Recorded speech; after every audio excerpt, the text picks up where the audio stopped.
President Biden facing a crucial week in Washington. You're looking at live pictures right now. We have, I think, of the White House, where the Biden administration faces two major challenges: immigration and debt. Wake Up Charlotte's Chris Pallone now in Washington with a breakdown of what will be a very important week.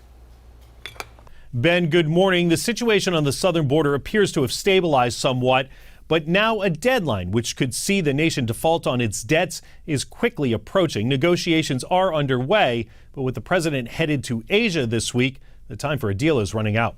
During a break in his Sunday afternoon bike ride, President Biden said he's confident Democrats and Republicans will be able to resolve a debt limit crisis before the nation plunges into default. I really think there's a desire on their part as well as ours to reach agreement.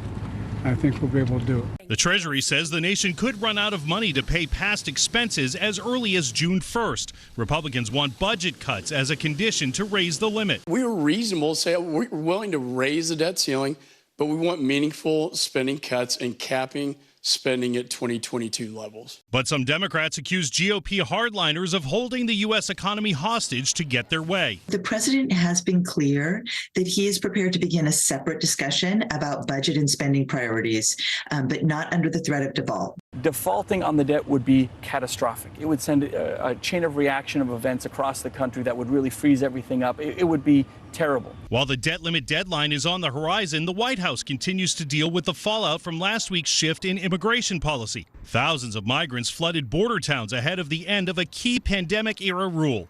Now lawmakers will see if there's any appetite on Capitol Hill to enact real immigration reform in its wake. When it comes to negotiations with the Democrats on this policy, I say to them very clearly, let's secure the border first. Let's get it done. Since Rule 42 ended, the number of migrants caught crossing the border dropped more than 50% from earlier in the week. The president is scheduled to leave for the G7 summit in Asia on Wednesday. He says he still plans to go, even if a deal isn't reached by then. Aides will continue to negotiate in his absence. In Washington, Chris Pallone, Wake Up Charlotte.